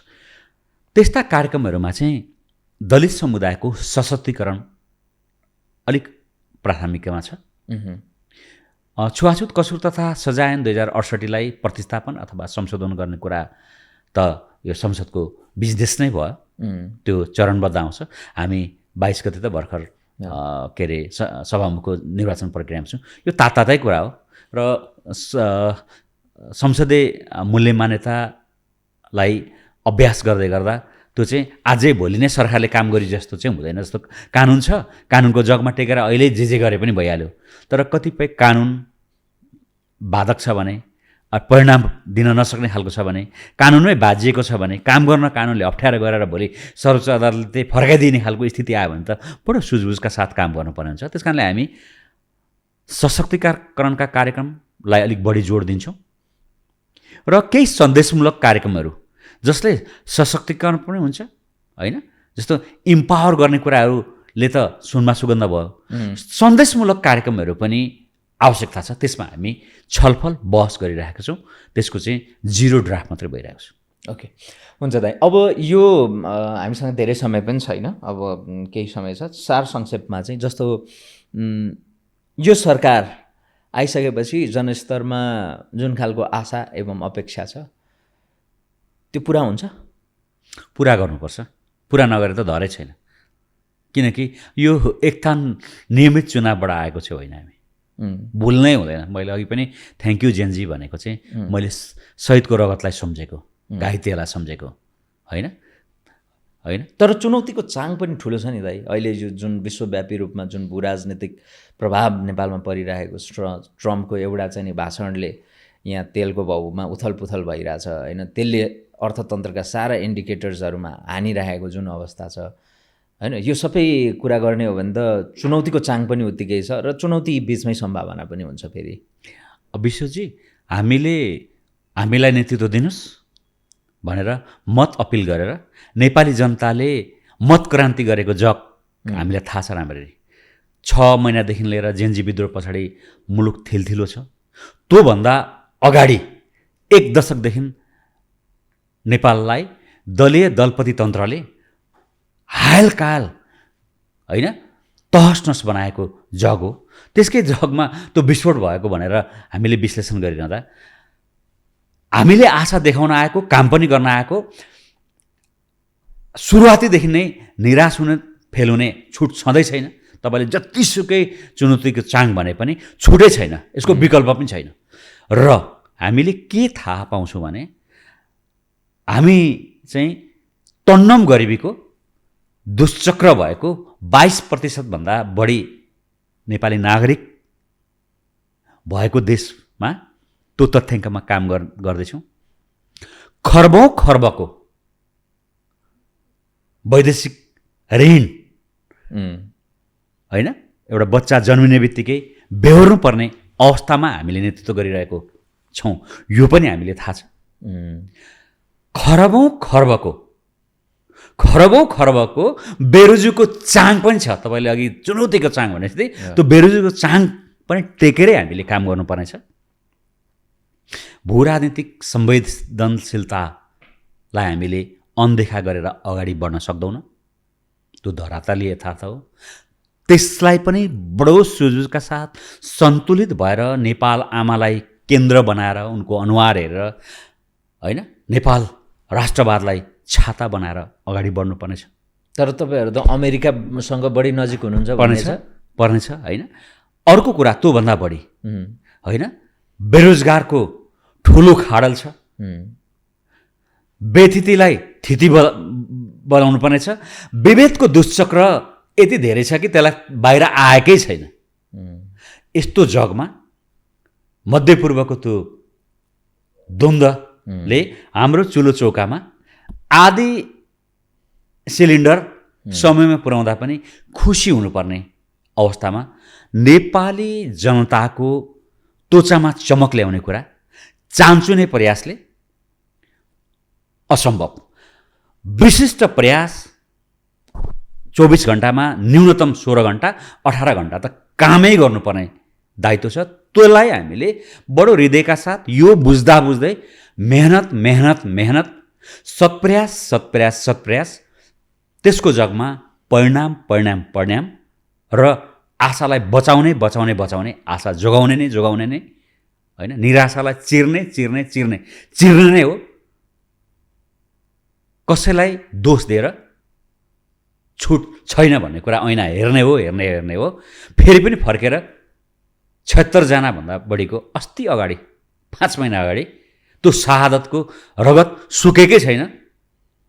समयमा झस्किने हो। माघ 16 गते शहीद दिवसमा मात्रै शहीदको योगदान भन्ने होइन, हरेक दिन शहीदको योगदान। जेन्जी विद्रोह होइन, 7 सालको क्रान्तिभन्दा अगाडिदेखि नै नेपालको स्वाधीनताको सवालमा, मानवाधिकारको सवालमा, सामाजिक न्यायको सवालमा, भाषिक सांस्कृतिक पहिचानको अधिकारको सवालमा होइन, मधेसी विद्रोह, दलित विद्रोह, महिला विद्रोह होइन, मुस्लिमहरूले डिग्निटीको लडाइँमा जुन क्षेत्रबाट 46, 62, 63 हुँदै जेन्जी विद्रोहमा शहादत प्राप्त भएको छ होइन। यसअगाडि 52 सालदेखि भएको सशस्त्र युद्धमा पनि नेपाली जनताले परिवर्तनै खोजेको सवाल हो। ती सबै महान शहीदहरूलाई हामीले हरेक दिन हामीले काम गर्दा सम्झिने नै हो। आज पनि घाइते बेपत्ता परिएका अङ्गभङ्ग भएका मानिसहरू जिउँदै हुनुहुन्छ र मेरो पार्टीले संसदमा शहीदकी आमा रचना खतिवडालाई पनि सुनिश्चित गरेको छ। उहाँ अहिले म जस्तै सांसद हुनुहुन्छ। हरेक संसदको सभामा रचना खतिवडाहरूको उपस्थिति सिम्बोलिक मात्रै होइन, त्यो ऐनाको रूपमा हो। त्यो गर्छौँ।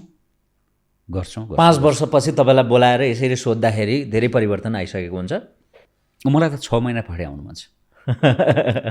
धेरै परिवर्तनको सन्देशहरू लिएर होइन, केही न केही परिवर्तन। किन तपाईँलाई सिन्का पनि नभाजिकन राखेको बेलामा सिन्का भाज्दा पनि काम देखिन्छ। ठुलो कुरा ठुलो होइन। त्यस कारणले हामीले साना काम पनि गर्नुपर्नेछ र दीर्घकालीन काम पनि गर्नुपर्नेछ। हुन्छ दाइ, अब हामीसँग सायद समय कम छ। मसँग 10 मिनट केही तस्बिरहरू छन्। तपाईँले नेपाली राजनीतिक क्षेत्रका केही व्यक्तित्वहरूको यो तस्बिरलाई चाहिँ हेरेर केही प्रतिक्रिया, तपाईँको मनमा लागेको कुराहरू सायद भन्नुहुन्छ भन्ने लागेको छ। तपाईँहरूको पार्टीको सांसद, अहिले सरकारको होम मिनिस्टर, उहाँको बारेमा केही, उहाँको कार्यदक्षता, कार्यक्षमता, उहाँले गरिराख्नु भएको कामको केही कुरा? होटुटी र जिउँदो जाग्दो ज्याद्रो पनि भन्न चाहन्छु। ज्याद्रो यति मात्रै? यति, ओके। चिनिहाल्नुहुन्छ? सायद धेरै अन्तर्वार्ता पनि लिनुभयो होला, कुराकानी पनि गर्नुभयो होला। गगन थापाबाट हामीले राम्रा कुराहरू सिक्यौँ भने यो राष्ट्रलाई फाइदा हुन्छ। युवा भन्ने शब्दलाई स्थापित गर्न हाम्रो पुस्तामा उहाँको योगदान थियो। ओके। उहाँको पक्राउ न्यायिक छ? उहाँलाई मैले पहिले व्याख्या गर्छु। केपी शर्मा ओलीको साह्रै मिठो उठान तेह्रथुमको माछ किराँतको एउटा ओली होइन, ब्राह्मणभित्र पनि Kumai, Terhathum to Jhapa, Jhapa to Balkot, Balkot to head of the government. उठान अत्यन्त राम्रो, बैठान इतिहासमै निकृष्टताको रूपमा भयो। सरी। र मैले जुन कुरा उठान गरेको थिएँ, उहाँको पक्राउ न्यायिक छ। यसमा हामीले बोल्नै परेन, के अरे सर्वोच्च अदालतले जे भन्छ त्यही हो अन्तिम सत्य। अन्तिम सत्य त्यही नै हुन्छ, किनभने विधि प्रक्रिया अनुसार नै भएको छ। तपाईँको पार्टीका दुईजना अब उहाँहरू सांसद त हुनुहुन्न, एकजना प्रधानमन्त्रीका प्रमुख राजनैतिक सल्लाहकार हुनुहुन्छ, एकजना अहिले संविधान संशोधनका लागि चाहिँ मुख्य संयोजक हो या के, असीम शाह र कुमार बेन। यो नेपालको राजनीतिक इतिहासमा यी दुईटा यस्ता पात्र हुन् जसलाई अहिले पनि कसैले पत्याइरहेको छैन, तर उहाँहरूको योगदान कम्तीमा 5 वर्ष पछाडि नेपाली जनताले अलिकति आफ्नो मुहार फेरिएको महसुस गर्यो भने, थोरै चुलाचौकामा अलिकति परिवर्तन आयो भने फर्किन्छ उहाँहरूसँग। किनभने उहाँहरूलाई चाहिँ जस्तो अहिले राजनीतिक सल्लाहकार भनेको चाहिँ होइन, एकदम तपाईँलाई राजनीति शास्त्रको प्राध्यापक डाक्टर अनि पार्टीमा लामो समय काम गरेर कहीँ पनि ल्याउन नसके अनि उहाँलाई त्यहाँ एउटा गाडी घोडा पनि दिउँ अनि त्यो अनुसारले त्यहाँ राखौँ भन्ने भन्दा माथिको खालको। उहाँहरूको काम गर्ने शैली चाहिँ फरकै हो। कस्तो फरक भन्दा हामीले जे देख्यौँ त्यही मात्रै अन्तिम सत्य होइन भन्ने चाहिँ उहाँहरूले परिणाम दिएर देखाइसक्नुभयो कि यसरी तपाईँलाई गैर राजनीतिक क्षेत्रबाट पनि राजनीति सल्लाह सुझाव सङ्गत सर्कल गर्न सकिन्छ, त्यो सुझाव पुर्याउन सकिन्छ भन्ने खालको उहाँहरूले अभ्यास गर्नुभयो। अनि अब कुमार बेन त उहाँ त पूर्व सांसद पनि हो, के अरे असीम शाह त। कुमार बेन त अब लो प्रोफाइलमा लुसु लुसु भन्छु म चाहिँ, क्या लुसु लुसु खुसु खुसु गरिरहने अझ अलिक सामान्य तरिकाले भन्दा चाहिँ बाल मतलब छु मतलब अरू आफ्नो काम चाहिँ गरिरहने, आफ्नो दायित्व निर्वाह गरिरहने। कसरी राम्रो हुन्छ आफ्नो टिम, यो देश कसरी राम्रो हुन्छ, के गर्दा राम्रो देखिन्छ, परम्परागत दलभन्दा हामी कसरी फरक छौँ, के काम गर्दा त्यो देखिने कुरा हो होइन। काम काम काम काम, लो प्रोफाइल होइन। अरू अन्य बारेमा कसले के भनौँ, के हुँदैछ, बाल मतलब छु मतलब बाल मतलब छु मतलब खालको भनेको एउटा पृथक परिचय छ उहाँहरूको। उहाँले पृथक परिचय भएर पनि राजकीय दायित्व निर्वाह गरिनु भएको छ, उहाँहरूबाट आशा पनि छ। अब जस्तो अन्त विचार व्यक्त गर्न पाइन्छ, तर अहिले जस्तो असीम शाहको बारेमा चाहिँ राजा आऊ देश बचाऊ भन्नुहुँदो रहेछ पहिले भनेर चाहिँ उहाँको स्टेटसहरू अहिले कतिपयले सेयर पनि गरिराखेको पाउँछु। हुन त राजा आऊ देश बचाऊ पनि भन्न पाइन्छ लोकतन्त्रमा होइन, अभिव्यक्ति स्वतन्त्रताको कुरा, आफ्नो विचार राख्न त पाइन्छ, तर त्यो कुराले पनि अलिकति आलोचित भइराख्नु भएको छ। त्यो चाहिँ तपाईँलाई मेरो विचारमा 6 वर्ष अगाडिको कुरा होला, अगाडिकै कुरा हो। 6 वर्ष अगाडिको कुरा यो चाहिँ। त्यति बेला 6 वर्ष अगाडि उहाँ राजकीय जीवनमा यसरी उहाँले राजनीतिक यात्रा सायदै सोच्नु पनि भएको थिएन होला। त्यो त्यति बेलाको उहाँकै यो कुरा हो। र उहाँ चाहिँ अहिले लोकतान्त्रिक गणतन्त्रलाई संस्थागत गर्ने पार्टी राष्ट्रिय स्वतन्त्र पार्टीको जिम्मेवार व्यक्ति पनि हो। र उहाँले मेरो विचारमा 6 वर्ष अगाडिको त्यो ब्यागेज अहिले बोक्नुहुन्न। ओके, यो राजनीतिमा एउटा ठेक्कापट्टा थियो कि, यो शब्द कस्तो होला, ठेक्कापट्टा भनेको यस्तै हुनुपर्छ क्या, यसरी मात्रै राजनीति हुन्छ, यस्तो पनि हो, के बोलेको, के भन्दैछ, के हो यार स्टाइल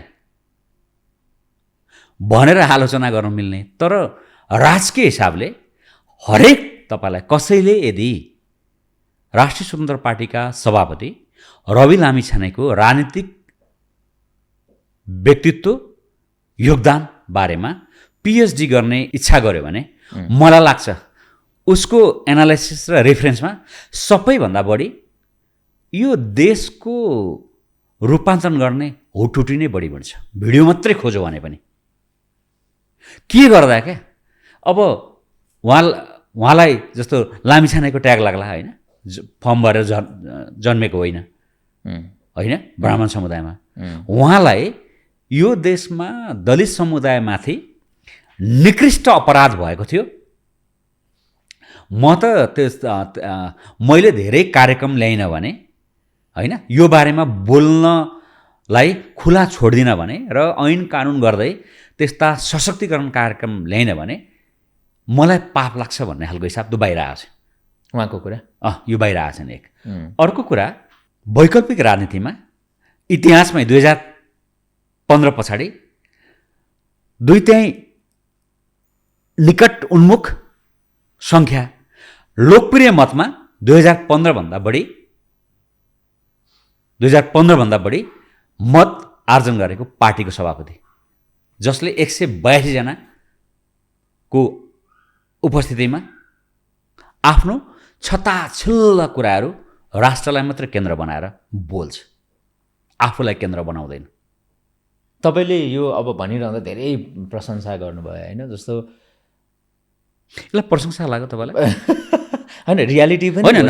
मैले भने तपाईँ पिएचडीको स्टुडेन्ट भएर जानुहोस्, उहाँले बोलेको कुरा र उहाँको हुटुटीको कुरामा मैले दाइलाई पनि भेटेको छु। होइन, मैले त्यो चाहिँ तपाईँलाई त्यो आएन भने उहाँको त्यो यो एनालाइसिसै हुँदैन क्या। तर कहिलेकाहीँ चाहिँ पार्टीमा जस्तो तपाईँ जस्तो नेता कार्यकर्ता, तपाईँहरू जस्तो अभियन्ताले, तपाईँ जस्तो एउटा केन्द्रीय सदस्यले चाहिँ अब हुन त त्यो पार्टीभित्र सायद राख्नुहुन्छ होला, अब मिडियामा त किन फेरि धेरै नकारात्मक मात्रै कुरा गर्ने, फेरि सकारात्मक डेफिनेटली छन् र नै तपाईँले कुरा गर्नुभयो। मैले भन्नु खोजेको चाहिँ त्यो एउटा प्रवृत्ति जुन छ नि, जस्तो रवि बालनलाई चाहिँ बढी चाहिँ देवत्वकरण गरिन्छ भने चाहिँ भोलि बिग्रिने चान्सेस चाहिँ रासोपा नै हुन्छ अथवा त्यही पार्टी नै हुन्छ है होइन, अथवा अन्धभक्तहरू, एकदमै त्यो अन्धभक्तहरू हुन्छ नि, जसले चाहिँ नेगेटिभिटी केही पनि देख्दैन, नकारात्मक केही पनि देख्दैन, आलोचना पनि गर्दैन, क्रिटिसाइज पनि गर्दैन होइन, त्यो भयो भने चाहिँ भोलि फेरि ध्वस्त हुने चाहिँ फेरि उहाँहरू नै हुन्छ है भन्ने कुरालाई पनि सायद बुझ्नुपर्छ होला। त्यस अलावा अरू त राम्रो राम्रो कुराहरू त डेफिनेटली छ। तपाईँले भन्नुभएको कुरामा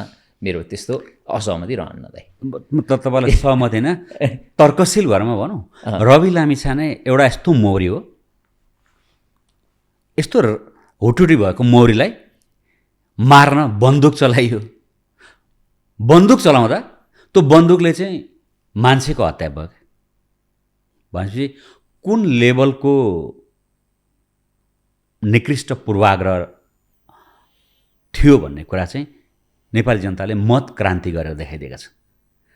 र तपाईँकै शब्दमा जो अघि भने देवत्वकरण भनेको चाहिँ पार्टी सभापतिलाई मान राख्ने कुरा, सम्मान गर्ने कुरा, त्यसको अनुशासन कायम गर्ने कुरा न्यूनतम कुरा हो।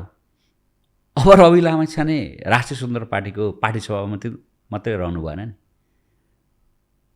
यो देशको नेता हो जसले 181 जना मान्छेलाई अगाडि राखेर होइन यो देशको मार्गचित्रबारे आफूलाई केन्द्र नबनाई छताछुल्ल हुने गरी बोल्नुहुन्छ। कसलाई के बनाउनु पर्ने बनाइदिनुहुन्छ।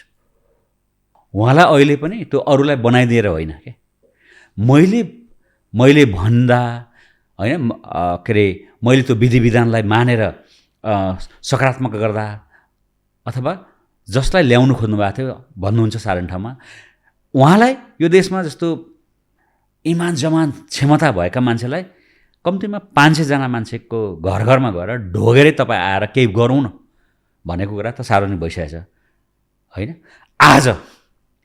आज कम्तीमा 3 वर्ष ढिलो भएछ भनेर कम्तीमा 500 जना मानिसहरू जसले योगदानमा आधारित राजनीति गर्न सक्छ, लाभमा आधारित होइन, जसको उपस्थितिले सन्देश पनि दिन्थ्यो, परिणाम पनि ल्याउँथ्यो, ती व्यक्तिहरू अझै पनि 400 जना बाहिर नै हुन्छ। उहाँहरूले यसरी लक काटिरहनु भएको छ। हेट्टरेका, साँच्चै मलाई त एउटा हिरा देखेर केही योगदानमा ल्याउनु खोजेको छ, मैले त एउटा सिन्का पनि भात्न नसक्ने भएँ होइन। सबै कुरा सामाजिक सुरक्षा छ मसँग, तर मैले राजकीय योगदान त गरेको छुइनँ नि। उहाँले यो मान्छेले राजकीय योगदान, समाजसेवा र समाजसेवाको पनि उत्कृष्ट रूप राजनीति गर्न सक्छ भनेर कप्परछन गरेर घर घर जाने मान्छे हो उहाँ त्यस कारणले कसैलाई देवत्वकरण गरिनु आवश्यक छ। हस्, हुन्छ। प्रधानमन्त्री बालेन्द्र शाह। अब यो नेपालमा धेरै रिकर्डरहरू हुनुहुन्छ, उहाँ चाहिँ राजनीतिक रिकर्डर हो। महानगरमा नेतृत्व गर्दा पनि नेपालको महानगरीय राजनीतिक इतिहासमा रेकर्ड हो, सकारात्मक रेकर्ड। प्रधानमन्त्रीको सवालमा पनि सकारात्मक रेकर्ड होइन। दक्षिण एसियाको नेपाल जहाँ विभेदको दुश्चक्र छताछुल्ल छ, राज्य संरचनात्मक, राज्य संरक्षित, राज्यले नै गरेको विभेद विरुद्ध यो राज्य चाहिँ एक अविच्छिन्न उत्तराधिकारवाला संस्था हो। आज म त्यसको प्रमुख कार्यकारी हुँ। म त्यो विगतको मेरो राज्यले गरेको आधिकारिक विभेदको म आधिकारिक रूपमै राज्यको तर्फबाट माफी माग्छु भन्ने खालको जुन भाग्यमानी व्यक्ति पनि हो। मैले किन भाग्यमानी भनिरहेको छु भने यो कदम दक्षिण एसियामा अध्ययनको विषय हुन्छ, इतिहासको विषय हुन्छ र प्रधानमन्त्रीको रूपमा उहाँ सफल हुनुहुनेछ विश्वास छ तपाईँलाई? हामी सफल बनाउँछौँ, छुटै छैन। मैले भन्छ हाम्रो पार्टीलाई, मलाई, प्रधानमन्त्रीलाई, पार्टी सभापतिलाई, हाम्रा अगुवाहरूलाई छुटै छैन क्या। कमा, फुल स्टप, ह्रस्व दीर्घ त्यसले केही कामै गर्नेवाला छैन। छुटै छैन, छुटै छैन। जबरजस्त गर्नै पर्छ, गर्नै पर्छ, गर्नै पर्छ। यो विकल्प छैन, छैन, छैन, छैन। तपाईँहरू मानौँ असफल भयो भने फेरि पुरानै राजनैतिक दलहरूको पुनरावृत्ति हुन्छ। त्यो एउटा पाटो पनि छ, 100% त नभनौँ, नयाँ अरू पनि आउलान् या के होला। अब त्यो अथवा त्यसो परिकल्पना नगरौँ, अहिले 5 वर्ष काम गर्न। त्यो त राजनीतिक विश्लेषण गर्न पाइयो होइन, पायो राजनीतिक विश्लेषण गर्न पाइयो। अनि पुरानै आएर फेरि नेपाललाई स्वर्ग बनाउँछन् भन्ने कुरा त कल्पना पनि गर्न सकिन्छ। त्यो त परीक्षण भइसकेको कुरा हो नि त। They are tested and failed होइन त। अनि फेरि आएर गर्छु भन्दाखेरि त्यहाँ हुँदैन। यो कम्तीमा हामीले म्यान्डेट पाएको पहिले 5 वर्ष हो। त्यसको जगमा कम्तीमा 3 दशक समृद्धिको यात्रा हुनुपर्छ भन्ने म मान्यता राख्छु। 3 दशक चाहिँ तपाईँहरूले नै नेतृत्व गर्ने अगाडि समृद्धिको यात्रा जानुपर्छ भनेको नेतृत्वसँग होस् न, जग बसाल्ने कुरा, थिति बसाल्ने कुरा, योगदान गर्ने कुरा त्यो मल्टी पार्टी सिस्टममा पार्टीले नै गर्ने हो। अहिले पनि 6वटा पार्टीमा राष्ट्रिय दल हो। 6वटा पार्टीको जोसुकै संसद दलको नेताले आफूलाई छाया प्रधानमन्त्रीको रूपमा प्रस्तुत गर्न पाइहाल्छ नि। तर धरा त यथार्थ थाहा पाउनु पऱ्यो नि होइन। 5औँ र 6औँ दलको होइन 5 र 7 सङ्ख्या छ, अनि पहिलो दलको 182 छ भने त्यो त संसदीय मूल्य, मान्यता, मर्यादा, ऐन कानुन, संविधान संशोधनमा के अभ्यास हुन्छ, विश्वको के हुन्छ, हामीले हिजो के गऱ्यौँ त्यो त थाहा पाइहाल्नुपर्छ नि फेरि। हस्, हुन्छ। कुलमान घिसिङजीलाई तपाईँहरूले पार्टीमा ल्याउनु भयो, अनि किन फेरि उहाँलाई चाहिँ किक आउट गर्नुभयो? होइन होइन, उहाँलाई त अन्याय गर्नुभयो नि तपाईँहरूले। कुलमान घिसिङ is really bad lock man. कहिलेकाहीँ समय चाप, समयचेत, समय सोच र समय पदचापलाई समेट्नु नसक्दा, स्वीकार्नु नसक्दा अप्ठ्यारो हुन्छ।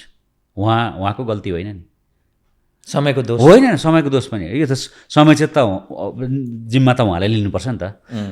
मलाई थाहा छ यो कुलमान घिसिङको कारणै होइन।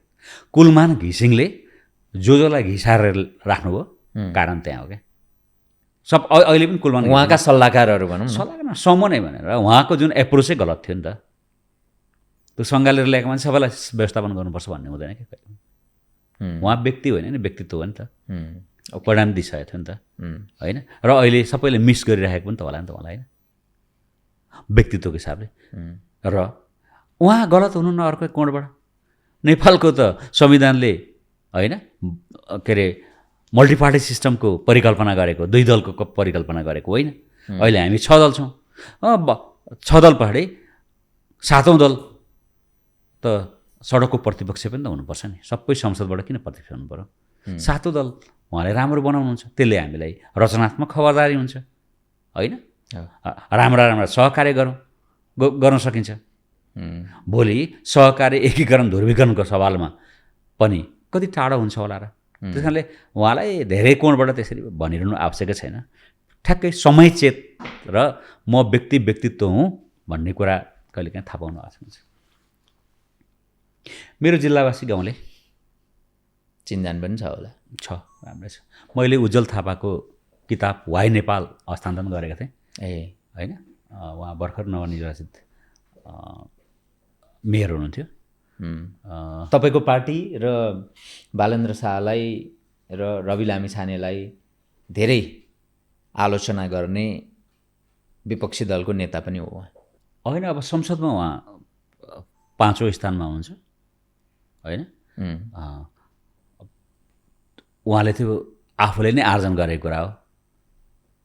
उहाँको नेतृत्व क्षमता र नेपाली जनताले भोटै दिएर होइन संसदमा राष्ट्रिय दलमा 6वटा छ, उहाँको 5औं छ। अनि 5औं छ। अनि अब उहाँको संसदीय यात्रा राजनीतिक यात्रा बढो होइन। अब त्यसलाई आलोचना गर्छ त्यस्तो मलाई केही पनि लाग्दैन। यहाँ मान्छे मारेरै यहाँ मान्छेलाई गाउँ निकाला गरेर होइन फाँसी लगाएर राजनीति गर्नै नदिने खालको पृष्ठभूमिबाट आएको। अस्ति मैले सांसदको प्रमाणपत्र लिइसकेपछि मेरो बुवा आमा पछाडि सबैभन्दा पहिले गएको एकजना व्यक्ति नुतन थपलिया हो। म चाहिँ आशिषै लिन गएको मान्छे। 2004 सालमा नुतन थपलियाहरू अहिलेको जेनजी जस्तै नवयुवा उमेर समूह भनौँ न, उहाँले के गर्नुभएको थियो? इन्द्रचोकमा राणा शासन विरुद्ध खबरदारी गर्नुभएको थियो, धावा बोल्नुभएको थियो। त्यसकै जगमा प्रकाश चन्द्र परियारहरू राजनीतिक स्वतन्त्रताको यो यात्रामा आएको हो भन्ने मलाई नजिकबाट थाहा छ। र अब दलीय हिसाबले 77 जिल्लामा उहाँले आफ्नो दलको अभ्यास गर्ने अधिकार संविधानले दिएको छ, मैले दिनै पर्दैन। त्यो अभ्यासलाई बरु थप्न सहयोग गर्छु, कटौती गर्ने मेरो टार्गेटै छैन। यति नै उहाँको बारेमा। ओके, प्रकाश सपुतजी मेरो प्रिय भाइ। धेरैले भने उहाँ चाहिँ छुट्नु नहुने थियो भने परिस्थितिले छुटायो होला अथवा बाध्यता होइन। यो सङ्ख्याले नै हो। किनभने तपाईँलाई उहाँ पनि तपाईँलाई संसदमा हुँदा यसले खराब चाहिँ गर्दैन थियो। किनकि 110 जना हाम्रो पार्टीको बन्द सूचीमा भएको मान्छे सबै एलिजिबल हो क्या, सबैको क्राइटेरिया पुगेको। तपाईँ उहाँ छुट्दाखेरि दुःखी हुनुभयो प्रकाश? उहाँ छुट्दा दुःखी त म होइन, किनभने प्रष्टता नै थियो क्या। जो पनि पहिलो चरणमा त्यो बन्द सूचीको 1मा रहेका मान्छे पनि छुटिरहेको छ। मुस्लिम क्लस्टरबाट एकजना बन्द सूचीको 1 नै छुटिरहनु भएको। उहाँ त बन्द सूचीको 2 हुनुहुन्छ नि। बन्द सूचीको 1मा तपाईँ हुनुहुन्थ्यो? हजुर।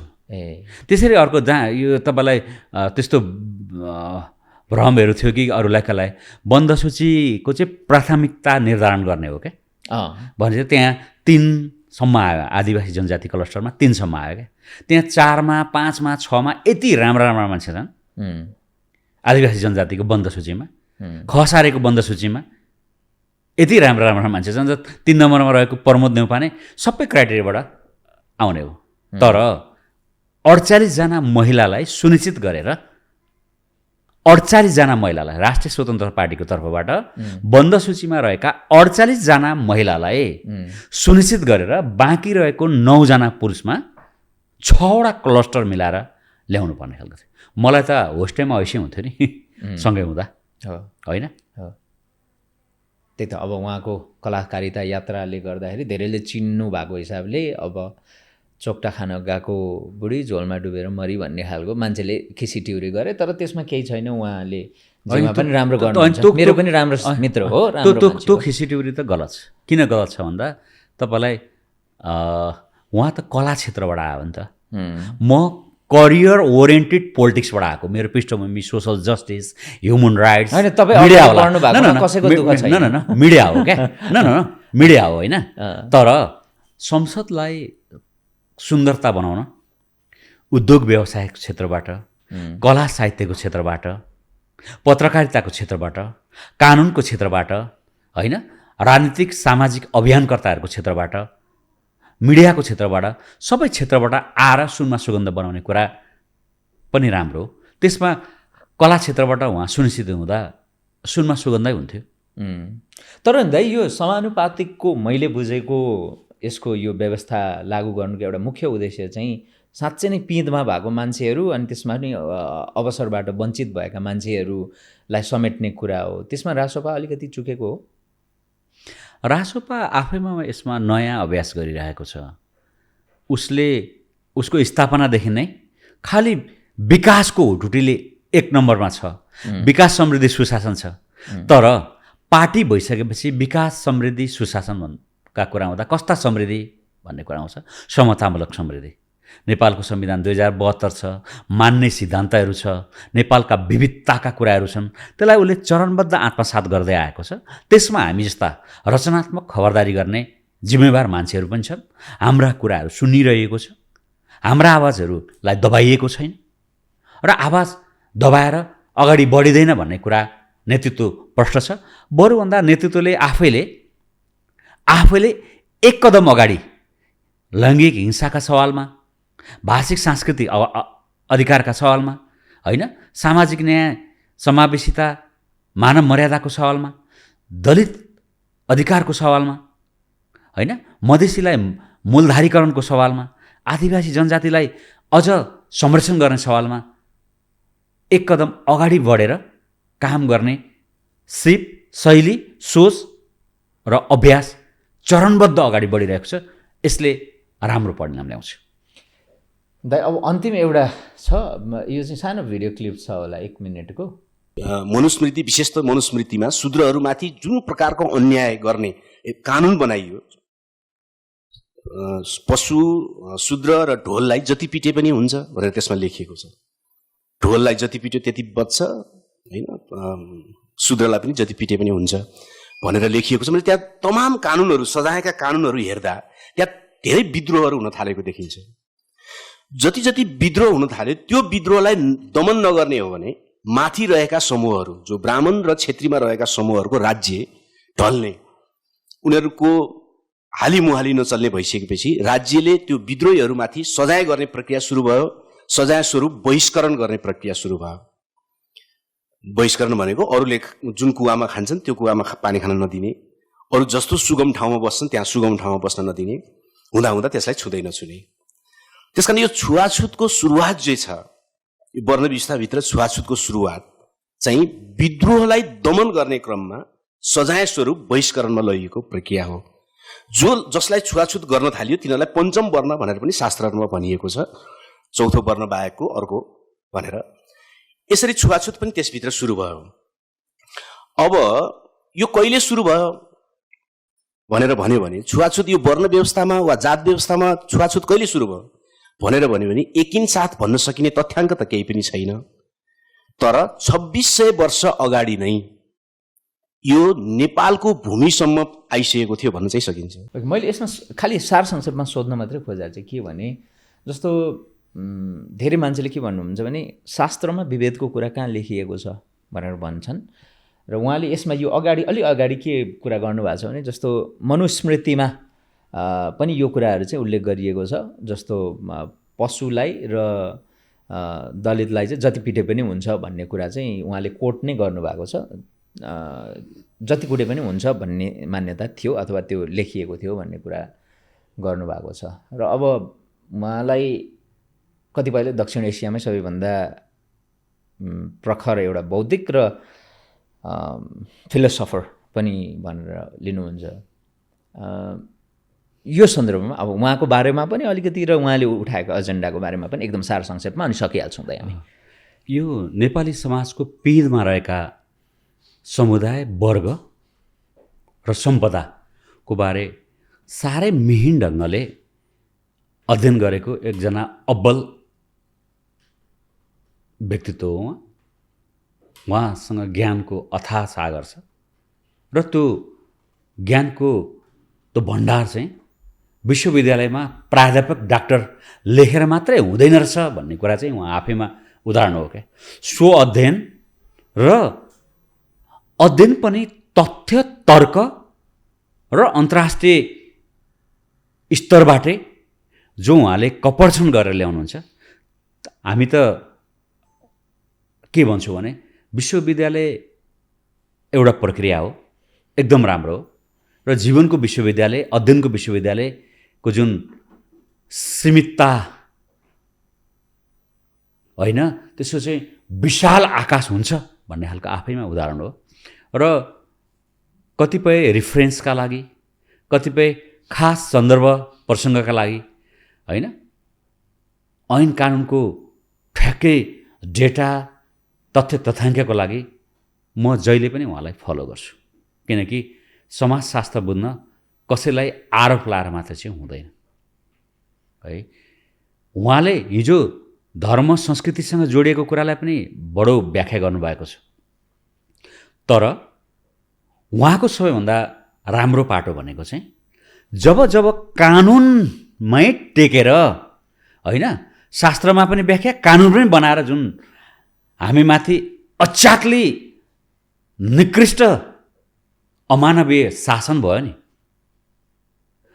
हो त्यसको चाहिँ 7 पुस्ते केलाइदिने, 7 पत्र केलाइदिने होइन।